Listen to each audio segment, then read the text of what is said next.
And should I go ahead and stream this one since we're doing a game? Even though the Twitter will be all wrong. We're just gonna be making characters and just learning about. So I'm gonna go ahead and start streaming that. So we are streaming as well. Not to get too much into whatever you have planned for this session. I know that generally the setup for Cryptomancer is you are a crew doing a job in general. Right. In that case, but nobody else here knows that. You're getting ahead of everybody else. All right. I'm hoping. John, let me forget that. What? No, you don't have to forget it. I just they don't have a context yet. You're kind of jumping ahead, but go ahead and make your point. In that case, since I have someone who's going to be coming in that doesn't have prior experience, and this was a kind of situation where player group composition is probably more of a vital role to success or failure than in other campaign-based games. Should we go ahead and have multiple character sets? So he's like, I'm the combat guy. He's like, well, we don't need 2 combat guys for this situation. So I'm going to basically read through the first part of this book to everybody to bring people up to speed. Right. And then we will try to whip up some characters from that. Because that's what I found. So I've done this for a couple of groups now, and the best way I found, because nobody, you did. You're the only person actually, when I loaned the books, you actually read them. Everybody else I loaned them to, I'm like, well, I didn't really have time. And so the best thing I found is we just go through it together. Okay. And then if people get interested, then they go deeper. Okay. A lot of people don't bother to do that. I was going to print character sheets and was having trouble getting the PDF. I have the PDFs. The author of this, so I was made aware of this before it was available to the public because of my background in information security. Yeah. So we're talking about Cryptomancer here by Walker.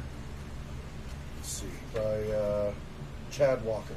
So he contacted me before it was published because I was published by the SANS Institute in my background in information security related to vulnerabilities in virtual private networking for Microsoft Solar, which, by the way, Google has made technology decisions 15 years later because of my paper, which is cool. That's awesome. Nice. I was stunned. Yeah. So I have a background in information security, among other things. He saw I had a background in that, and he saw that I had a background in role-playing gaming, and he was working on this book. And the purpose of the book was to try to make it easier to teach people the concepts of private key encryption, PKI, in a game format. And that's what this does.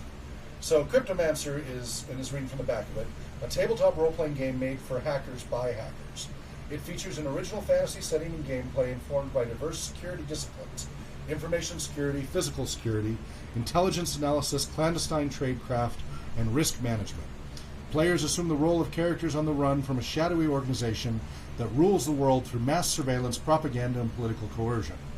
So you get to explore a rich fantasy setting connected by the Shardscape, the magical equivalent of the internet. You get to attack and defend fantasy networks built upon real networking and cryptography principles. You build up your safe house and manage covert cells of spies, scouts, political agitators, and assassins. Customize your character with dozens of talents and spells emphasizing stealth, deception, and creative problem solving. Kill all the orcs, hack all the things. Yeah, I'm glad it's a fantasy, not real life. Oh yeah, it has nothing to do with real life at all. No, good thing we're not being constantly surveilled because we're broadcasting. But anyway, that's different when it's by choice. So, those of you who are techie will appreciate the layout of this book. Yes, I like how they actually have permission. So it starts with /root/introduction, and then hello world. Which, for anybody who knows programming, that's like your first programming exercise is hello world. world. I like how prior to the chapter gets into it, gives you a list of permissions of who can read and who can write and everything. Oh, right, yeah. So the table of contents is listed with directory permissions, like directory read, write only, except this is all very Unix-ese, Linux-ese stuff, but yeah, it's very, and who it's owned by. Yeah. It's great. It's very techy. If you're a computer geek and a gaming geek, this is a lot of fun. You know, and this is in the realm of cyber setting, cyberpunk type setting, and yet it's not. It's different. It's cyber fantasy, not cyberpunk, even though it has that feel to it. So, hello world. So, Cryptomancer is a tabletop role-playing game about hacking in a Tolkien-esque high fantasy setting. It is a game that provides avenues for playing for players to play fantasy characters who attack and defend the confidentiality, integrity, and availability of information systems that support kingdoms and factions.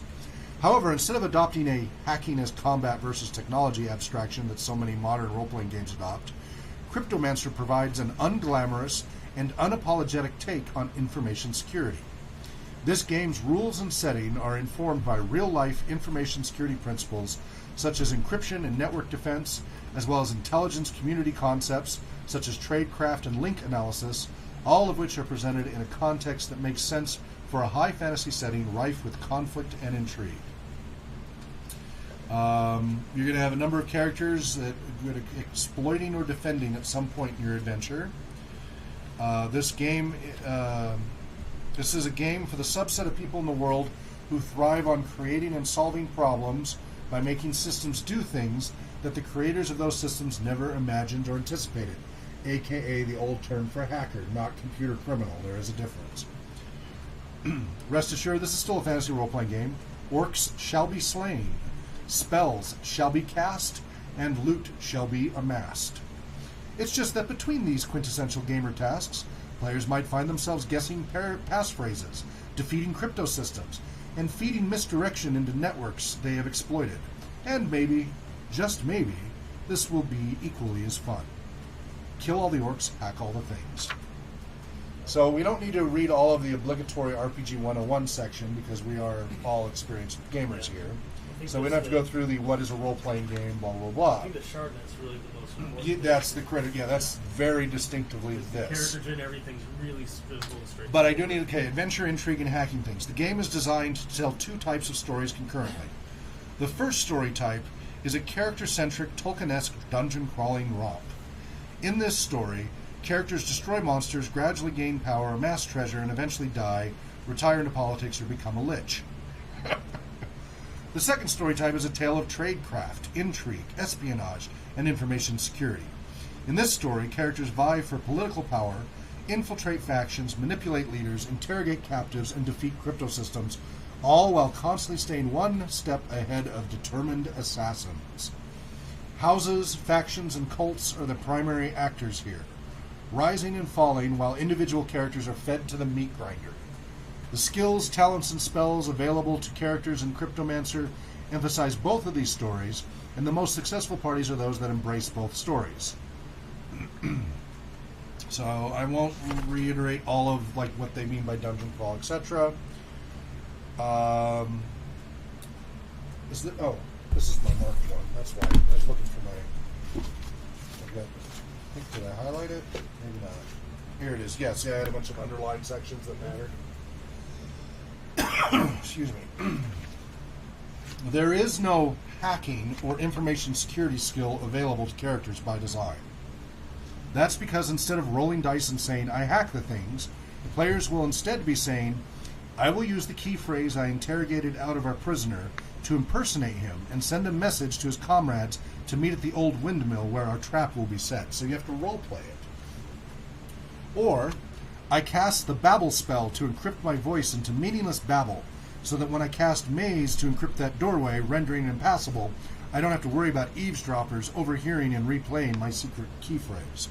Or, I replace the noble's crypto-locked chest with a facsimile.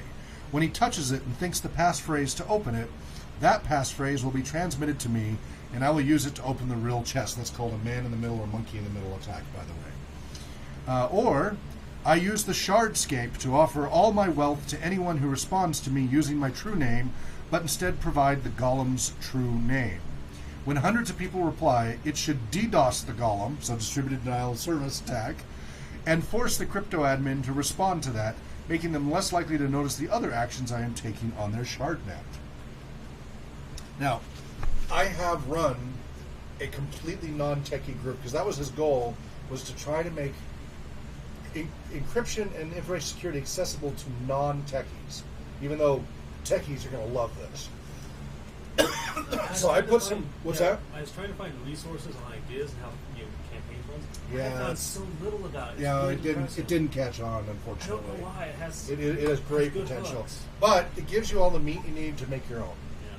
But you got to I put the think work part in. of it is that there's such little going on in terms of like there's like one mission, or actually more little campaign. Right. Well, over time, so those much things get fleshed paralyzing out. in how to flesh it out. Yeah. You're not into world building. It's like, well, right. You might just Exactly. You've got to be a world builder to really flesh it out, and that happens with a lot of these individual games. They never get the press, so they never get the community to grow them. D&D has a huge community. Books where Exactly. You're just like, this is what we did. Exactly. Winning and losing, but mostly losing. There really isn't much use for winning or losing in a role-playing game. We know that. While on the topic of death, players and GMs should come to some type of agreement to lethality of a campaign or single game mission before game begins. So high lethality in this style of game, the player and GM follow a strict interpretation of rules, which err on the side of quite lethal. So this core original system is lethal. You die very easily. Or low lethality, the players still follow strict interpretation rules, but the GM eases up on the challenge when the player characters are under extreme duress. So the GM can kind of soften it up a little. Regardless of the agreed upon lethality, Cryptomancer is pretty dark setting and includes mechanics conducive to a thematic death spiral. It's only a matter of time until the oppressive powers that be wipe the heroic player characters off the map. This is by design. Cryptomancer is a game about resisting and evading an omnipotent and oppressive regime of assassins, meddlers, and political puppet masters. When it comes to the player character's efforts against this existential threat, Cryptomancer takes more cues from H.P. Lovecraft and George Orwell than it does J.R. Tolkien. So give up hope, all ye who enter here. I had no hope to begin with. Well, apparently, I guess Code and Dagger has stuff that allows you to get far along. You can actually fight back against, risk eaters. Yep. And I guess the idea is like your organization's strong enough. You can really stretch it out, but slowly it just grows. It's like it's basically. This also for me feels a lot like the Matrix in a fantasy setting, and the eaters are a lot like the computers and the Matrix itself and everything. It sooner or later you're going to lose. It's just it grows. It becomes completely insurmountable. The more attention you draw, the tight. Now, if you can go back under and not draw attention, then you have a better chance. But the risk eaters are brutal. Yeah, I haven't. Why don't we Code and Dagger? Because I think it has mechanics. So while your characters may die off, it goes back to that. You might have your house, your group, yeah. Like you have an organization where you just go. This asset that you have is now your main party because you've been boistering them up, and you can keep fighting. You have basically. It's like you formed ISIS, and you took over a region. Now you're fighting risk eaters before America. They've diminished in power. Now more just another political. So here's something I underlined and put a question mark. The Cryptomancer setting is in many ways a bog standard fantasy setting with all the usual stuff we've come to expect from the genre. Medieval kingdoms, elves, dwarves, monsters, and magic. What does he mean by a bog standard fantasy setting? I've never heard that term. Does anybody know? John? I guess it just means... B-O-G, like the swamp bog. It says, in many ways, a bog standard fantasy setting. I guess it's stagnant in terms of its... No, it's what you expect. We want players to feel comfortable with the setting and bank on typical. It's a term I'm not familiar with because there's a lot. Did you notice? I have big holes in my geek lingo because while I love role-playing games, I was not into and computers. All the other geek stuff, I was never part of geek culture. I was into hot rods and fast cars and mechanic and outdoors and martial arts and. I bet you've had sex before. Yes. So. Bob standard. What's that, John? Bob standard. It means to be basic, ordinary, be unexceptional, be uninspired. Okay. Thank you. Throughout the rest of this book, there will be references to the Mythic Age and the Modern Age. The Mythic Age was when everything in the Cryptomancer setting conformed to fantasy genre tropes. Elves were forest-dwelling mystics, dwarves were mead-swilling warriors, wizards chucked fireballs, dragons terrorized everybody, and epic battles occurred at a regular cadence. At least that's what people think happened. The history of the Mythic Age has been rewritten and reinterpreted by so many scholars that it is hard to say what's history and what's propaganda. Again, think George Orwell, 1984. The past is complicated, but not as complicated as the present, also known as the modern age. Things are considerably less epic and more existential than they used to be. Dwarves have become Medici-like merchants. The elves have become expansionist industrialists. And the humans struggle to maintain decaying feudal and caste systems in an era of information and social networks.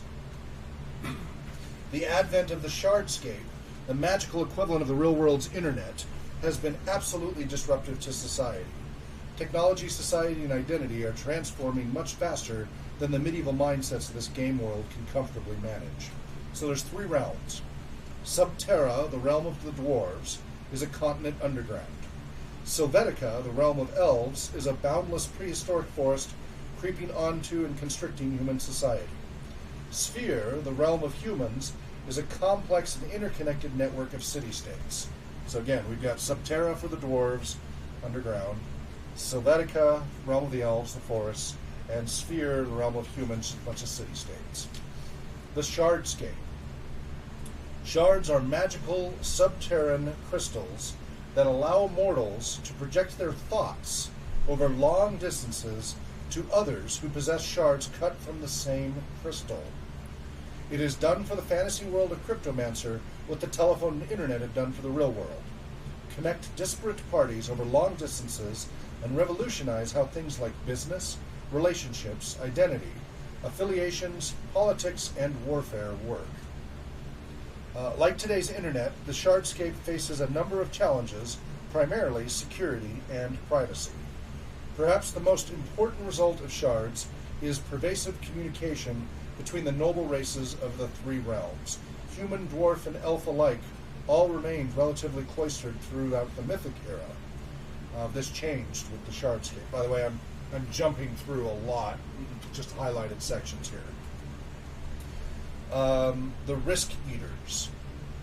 Though not without their occasional catastrophe, the civilizations of Subterra and Sylvetica have proven to be enduring and sustainable. The civilization of Sphere, however, has fluctuated violently between global harmony and near extinction. Humankind's tendency for the extreme is due to its global imagination and its convergence of magic and methodologies that have remained separate since the beginning of time. Sphere is the gateway between Subterra and Sylvetica. Humankind has been the broker of commerce and communication between these realms for centuries. The realm of humans was rapidly and irreversibly transformed. Once a handful of disparate kingdoms vying for power, Sphere became a vast network of city-states interconnected and tightly coupled through markets, supply chains, and complex political intrigue, all facilitated by the Shardscape. Humans, the most brutish of the great races, became just as sophisticated as the others. Powerful humans, elven and dwarven interests began to recognize the sphere's growing instability as a threat to all 3 realms. From these interests, a cabal of powerful mages, called the Risk Eaters, deigned to be the realm's caretakers and rule from a towering monolith constructed and maintained by Cryptomancers. They receive information about the world's events through a secret army of spies that, using the Shardscape, feed enormous amounts of information into the ancient dwarven decision engines designed to detect and anticipate global risk. More than once, the Risk Eaters have had, in quotes, to alter a fate only known to them, and they have done so through assassinations, puppet regimes, secret massacres, market manipulations, and, as a last resort, leveling entire city-states with chain lightning and cascading hellfire cast from atop their spire. Those who would dare to upset the delicate balance they have achieved chance the wrath of an all-knowing and all-seeing entity with limitless resources and unmatched aggression. Still, some do dare to upset the delicate balance. They succeed through secrecy, deception, and most importantly, cryptomancy. Yeah, there are no political parallels here in the modern world at all. No, not the least. Questions so far? I don't believe any of that because it's all fake news. Yes. No such agency. Don't give me that double speak. I can't tell you how much grief I got talking about the NSA back in the 80s. because it was still no such agency. Everybody denied anytime you asked about the NSA, they just bald-faced lied that there existed such an agency. And really, 1974, I think, was the first time that there was some acknowledgement. That's when the FISA courts and all that were created. But that wasn't supposed to be for the public consumption. And so you were labeled a total conspiracy nut if you talked about the NSA and their goal to harvest data and everything. Right now, it's just accepted. Oh, no, it's just NSA. Who cares? We watched a really interesting YouTube video, which just happened to be the work of now they're trying to capture imagery of thoughts using It's some pretty cool progress. Yeah, and of course they can be misused. Yes, and Tyson comes up and is like, all right, so this is what we know about, and you have to remember that back when you're in the 50s, when you're driving around jalopy, the government built a plane that still holds the world's speed record in air.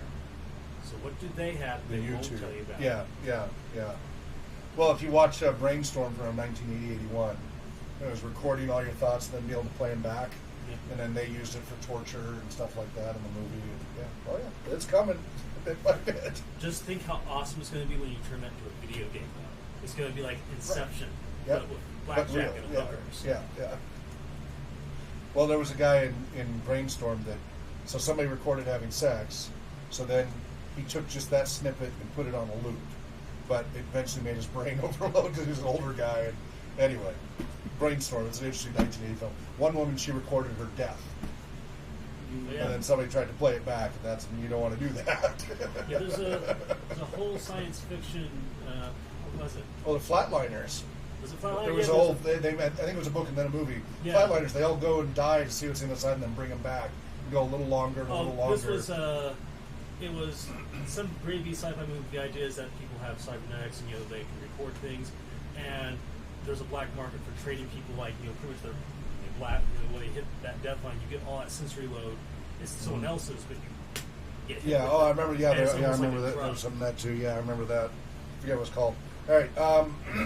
On the Run. The reign of the Risk Eaters is oppressive.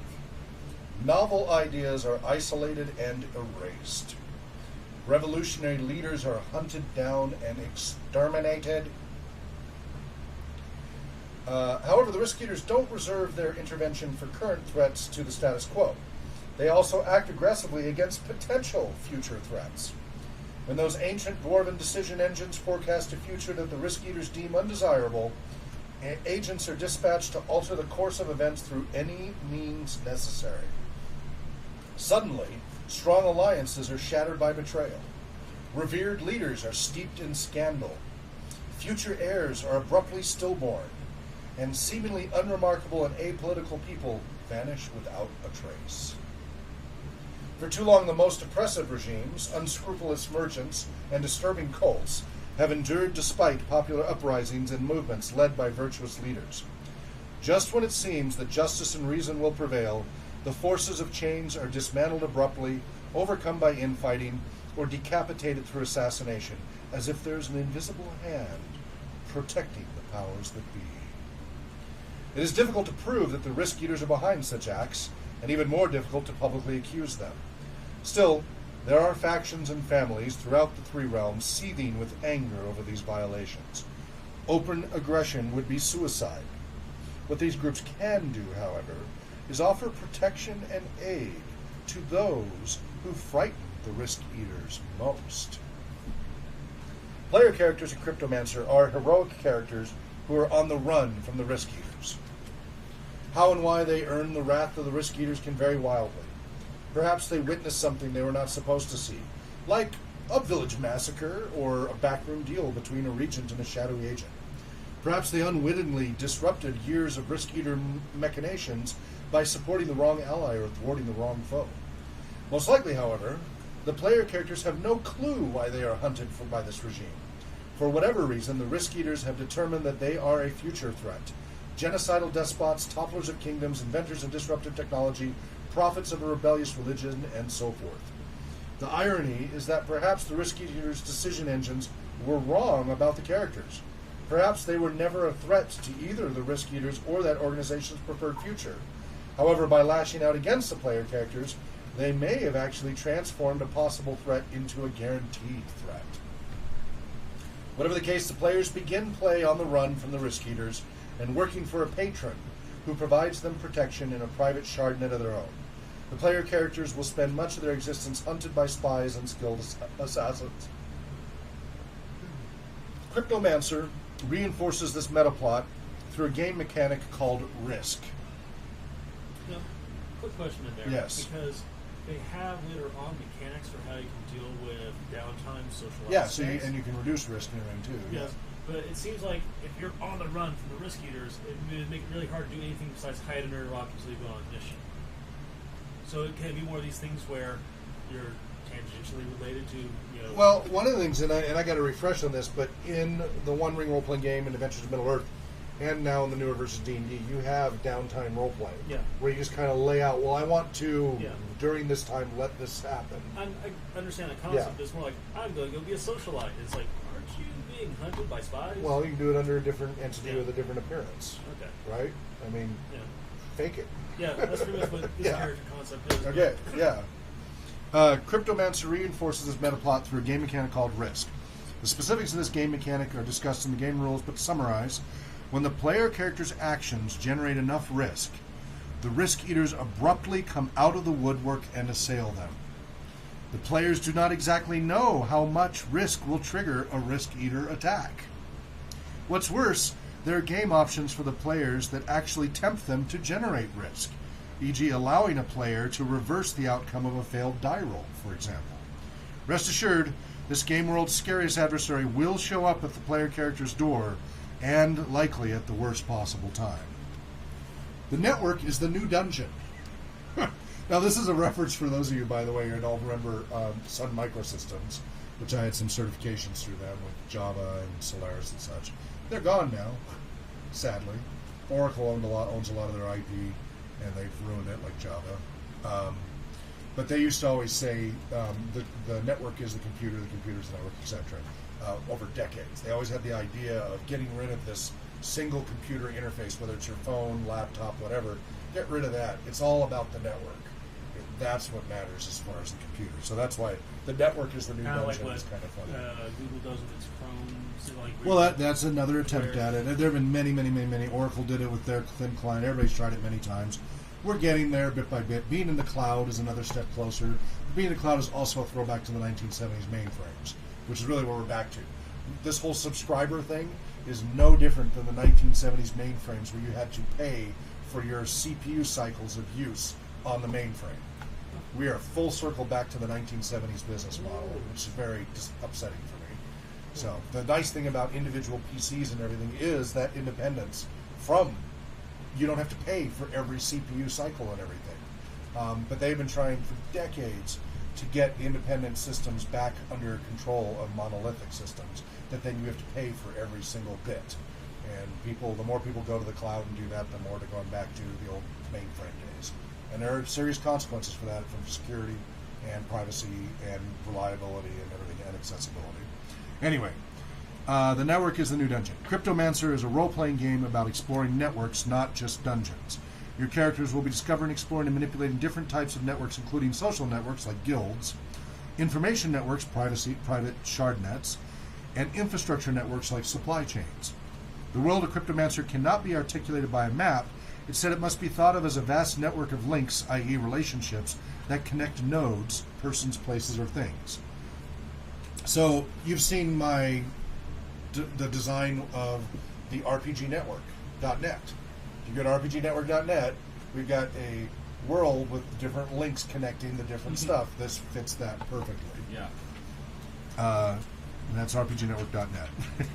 Networks, excuse me. Networks are intuitive in life and in storytelling. The members of a dwarven noble house, for example, are linked by familial ties, secrets, and pacts. The agents of a covert cell are linked by safe houses, secret gestures, and shared key phrases.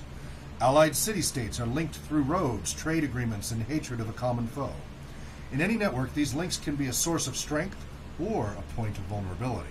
Their GM tips in the back, maybe we should have put that a lot sooner in, on how to structure things through social network analysis. Yep. That's really useful. Yeah. Like, that's useful. Like, they have so many things that you can just rip it out and drop it into any other game system. Yes. And it's This has some useful. great source material for any system because it took a completely different perspective than your typical game design, and then you can add that as a new twist into your setting. Players will need to enumerate the links of these complex systems in order to be able to effectively attack or defend them. Cryptomancy. Cryptography 101. We're almost out of time. All right. The goal of this chapter is to give a brief introduction to the most fundamental concepts of cryptography.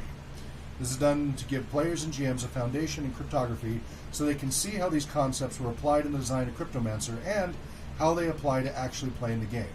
While this section should provide players and GMs all the cryptography background they need to play this game, we definitely encourage further study on the topic, and only because we believe that cryptography is the key to individual privacy in a free society. Symmetric encryption. A message is exactly what it sounds like. A message. John, are you following? Yes, Okay, because we're going to be getting into complex concepts the next few minutes here doing this. minutes that you have. What's that? The next couple minutes you have left. Yes, I know. A message is exactly what it sounds like. A message. For example, a message from Alice to Bob might be, "Hello, Bob, I think you're swell." This message is written in clear text. That is, it is written in a way that anyone who can read English can understand. Simple enough. But what if Alice and Bob want to communicate in secret? What if Chuck is in the room? And Alice doesn't want Chuck to know that she thinks Bob is swell.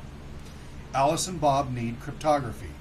Alice and Bob settle on a cipher, a mathematical thingy that transforms clear text into ciphertext. Ciphertext is basically jumbled nonsense. The ciphertext for "Hello, Bob, I think you're swell" might look and sound like "Udeho beho, eatin' rudin, ritzit opatra," depending on the key. A key is a secret word or number that works in conjunction with the cipher to predictably transform specific clear text into specific ciphertext and vice versa. Converting clear text into ciphertext is known as encryption, while converting ciphertext to clear text is known as... Decryption. What? Decryption. Decryption, that's right. In the most basic form of cryptography, known as symmetric encryption, a single key can be used to either encrypt or decrypt a message. That means that Alice can encrypt a message with a key, in this case the word elephant, and Bob can decrypt the message with that same key, elephant. Of course, if Chuck knew the key, he could do the same thing. But unfortunately for him, Alice and Bob agreed on the key elephant before he walked into the room. If you're getting stuck on how elephant transforms "Hello, Bob, I think you're swell" into "Udeo peo," that's okay. You don't have to understand the underlying mathematics behind that transformation, and for the purposes of this game, it's irrelevant. In real life, the math behind cryptography is so complex that it may as well be magic, and that's exactly how you should treat it for the rest of this discussion. Okay. Well, we still have more to do to help you guys understand the basics of this. Comments and questions. It is now 9 o'clock, so... Comments, questions? Is there a legal PDF available? Is there what? A legal PDF somewhere. Let me... I don't know. What do you know about that, Adam? No, I couldn't find anything. I think there might... Actually, I take it back. I think there might be a character sheet listed. I do have character sheets and stuff. So cryptorpg.com is their website. Yeah, I think he lists some basic resources such as a rule cheat sheet for rules and PDF for characters. But on the website, he's got, actually, he has these explanations of Cryptomancer. So if you go to cryptorpg.com and then click on Cryptomancy, because this is what we're going to read through, read shards and shard nets, and it tells you about how to encrypt a message through shard, because that's a key thing to this game. It has the game setting of the elves and the humans in a little more detail than we covered. Not a lot, but a little more. So read that. These are not lengthy reads, but they will... Largely unessential. I mean, there's What's that? Largely unessential besides story. Like, there's no stat blocks or anything. Right, but you need to know this for the setting. Yeah. The game mechanics, same role no matter what. When a player has his or her character do something that is dramatic, that player will have to chuck some dice, the results of which will determine the severity of the character's success or failure. Call it a skill check. You can have unopposed skill check, opposed skill check versus a group, simultaneous opposed skill checks, and simultaneous unopposed skill checks. There's trivial, challenging, or tough as far as difficulty levels. And that's pretty simple. Tactical versus strategic. Character sheets are very simple. You can download the character sheets as PDFs. They're really simple. And I think there's everything for Jim besides. yeah, if you go to downloads, you've got character sheets, your safe house sheet, and some pre-generated characters if you want to look at those. It's pretty straightforward. So if you guys are, so that we can get into the game more next week. So our plan is Monday to run Doctor Who and this. We'll do Doctor Who first, and then this as best we can, depending on who shows up. Or is it 6 to 9, whichever? 6 to 9, whichever. It's going to depend who shows up. So if people show up, and then everybody says, I want to play this or this, we kind of go with what people want to play more. Okay. So if you and your friend are here and nobody else is here, then we're playing Cryptomancer for sure. All right, good. It's going to be tough with only 2 of you, but, you've got 2 at least. And do you guys have a preference as far as Doctor Who Cryptomancer Monday, as far as first? Considering I haven't made a character in Doctor Who yet. Okay. Cryptomancer. Okay. All right, John? Cryptomancer, because I played Doctor Who several times and I've never touched Cryptomancer. And you're never touching it again? No, he hasn't touched Cryptomancer. Oh, you haven't touched Cryptomancer. How was your experience? I meant to ask you about that with Doctor Who. This weekend was a rough one. I had recording because all you could hear was the background noise from the rest of the people. Right, but how was it for your play experience? I had fun. I figured out how to destroy the bad guys by putting on the sprinklers of the abandoned hotels. Okay. What did you think of the mechanics? Mechanics are pretty simple, straightforward. The biggest hurdle, if anything, is negotiating with the storyteller on how many story points you have to spend to make a miracle happen. Okay, and what about the whole anti-violence thing? I thought that worked out quite well. It was interesting, and I'm not sure if this was a misinterpretation of the rules, but if you change your mind what activity you're going to do, it'll change your position in the initiative order. Right. So talkers go first. Right. Then doers, runners, and violence. And I was going to do violence, but suddenly I decided to talk. My initiative gets us to the front of the line. Okay. Well, part of the game, it really emphasizes anything but violence. Right. They really emphasize that. But yeah, I'd have to read a little more to see if that was an appropriate change or not. I don't know. But okay. But you liked it overall. What do you think as far as if we shaved it off to the core vortex system underneath to use it for a gumshoe and modern day police procedural? Did it seem to support that or not? I think it did. In the scenario that we were doing, I had to do a medical exam on a person, and it actually had me broke. I had to ask exactly what I was doing, like checking the pulse, checking flurry responses. So it had me broken down to the nitty-gritty details of investigating a crime scene. That's right. Okay. All right. And I was rereading through the original Gumshoe system, which of course isn't available as a separate system. It's a reference system that then you make a commercial product from the open source combination. But I'm still haven't ruled out the Gumshoe system because it is specifically designed for doing detective work. But the problem is you can't. Part of our rule is having something that you can get in a hard copy. Yeah, that's one of our rules. Have you heard of the Hero system? What's that? Have you heard of the Hero system? The Hero system? Yeah, there's a whole bunch of them right behind Adam here. It's an incredible. Are those still in use? It's really hard to get the original books. No, they're out of print for a long time. They keep printing supplements, but you can't get the originals easily. I'm still missing I have like all the other books. I still can't track down the one core book because everybody wants like $500 for it and stuff. And the Hero system's a very complex system, not a simple system at all. Okay. So, and I have I think the 6th edition or something. Yeah, 6th edition. And I have like all the supplements. I just don't have the first book. I keep having trouble tracking down the first book. I haven't looked in a while. I should check again. All right. Well, it sounds like Cryptomancer then. Yes. All right. And then we can run through that, and if we have time, we'll do Doctor Who. Okay. And if we don't get to Doctor Who that day, we'll do it the next day. So cool. Right. That should make you Sounds happy. great. Thank you very much. But that's how we are here. Anybody wants to run any particular game or game system, you want to run it, or you have requests that, because look at all these games I've run over the years. Some I've like barely touched, and I really want to do more. I'm happy to, because it helps all of us come up with more ideas to become better gamers and game masters and campaign builders.